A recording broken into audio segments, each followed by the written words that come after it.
Hello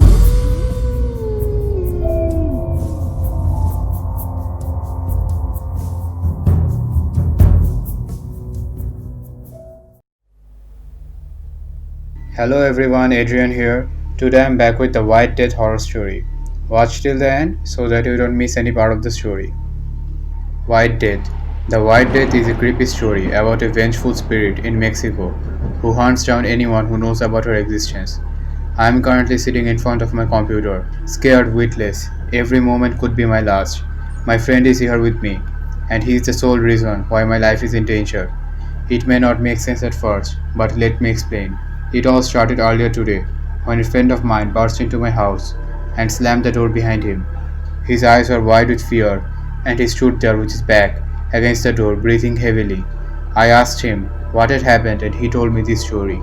He had been living with his aunt for the past year because his parents were in Mexico.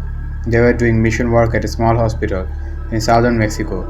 The previous night, a bedraggled man had stumbled through the entrance of the hospital. He was screaming in Spanish and appeared to be out of his mind with terror. They brought him over to a chair and let him sit down. As he caught his breath, he told his story in broken English. He claimed that his sister had been killed by something he preferred as La Muerte Blanco. He kept saying that it was coming for him next. Confused, they asked him who or what a Muerte Blanco was. With a look of unfathomable fear on his face, he said that La Muerte Blanco was the White Death. She is the soul of a girl who died years ago. She died by her own hand, he said, alone and unloved. She hated life so much that she wanted to remove all traces of herself from the earth. So great was her desire to completely obliterate her memory that she returned from the dead as a vengeful spirit, bent on killing all those who knew of her existence. She is a girl, but not a girl, he said. She is not dead, but not really alive. She has cold black eyes that weep blood. She walks without ever actually seeming to move an inch. She stalks her victims like a wild animal, pursuing them across rivers and valleys, trailing them back to their homes. You are never really aware that she is following you until you hear her telltale knock upon your door.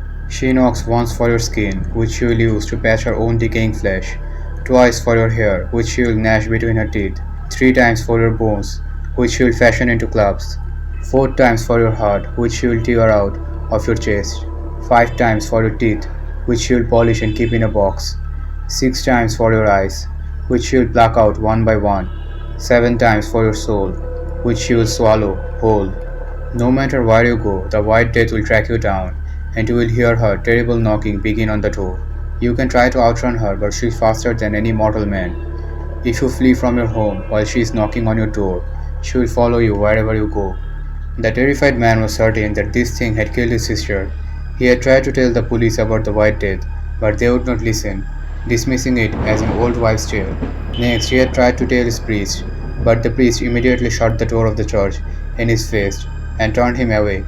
The priest had seen the White Death following him, and he said that he didn't want to get involved. With his head in his hands, the frightened man said that the White Death follows you forever until you tell someone else about it.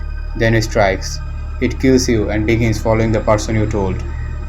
After finishing his tale, the man stole a car from the mission hospital parking lot and vanished into the night. Apparently, my friend's mother and father had immediately called his aunt and told her about the strange man they had encountered. They asked her if she had ever heard of the White Death. She said she had not, and they proceeded to tell her the story that the man had told them. The aunt got a phone call later that night. It was the Mexican police. They told her that the parents had been found dead outside the hospital. They had been torn apart. My friend's aunt had immediately called him at school to break the bad news to him. As he cried, she told him she couldn't understand what had happened. She recounted the whole story to him, telling him about the strange man who had turned up in the hospital just hours before his parents were found dead. She told him how the man had given his parents a weird and disturbing story about something called the White Death. When he hung up the phone, he had struggled to come to terms with what had happened. It almost didn't seem real to him. When he got home after school, he found the front door of his aunt's house standing open. Inside was a trail of blood leading onto the kitchen. There on the kitchen floor he found his aunt's dead body. She had been torn limb from limb. He ran out of the house and all the way across town, never looking back, until he reached my house. As he told me this story, I could hardly believe it. Within the space of a day, his mother, his father, and his aunt had been murdered. It all seemed too far fetched. But before I could utter a word, my friend and I both recoiled in horror as we heard a knocking begin at my front door. We have been staring at the door for an hour now, neither of us wanting to open it. The knocking is still going on, growing louder and louder. She never gives up, she never quits. La Morte Blanco is unstoppable. I think she wants to scare us, my friend and I. I think she wants us to blame each other. And I do. I blame my friend. It's all his fault. He should have never told me about her. As I sit there in my house beside my friend, both of us listening to the hideous knocking, growing ever louder, I wish a lot of things. I wish he had killed my friend before he reached my house. If he had never been able to tell me about her, I wouldn't be in danger now. I am sorry I ever met him. And I am sorry for you too. I am sorry I made you read this story. I am sorry I ever told you about the White Death, because now that you know about her, she will be coming for you next. Thank you all for watching. If you liked the video, please subscribe, share and comment down your thoughts.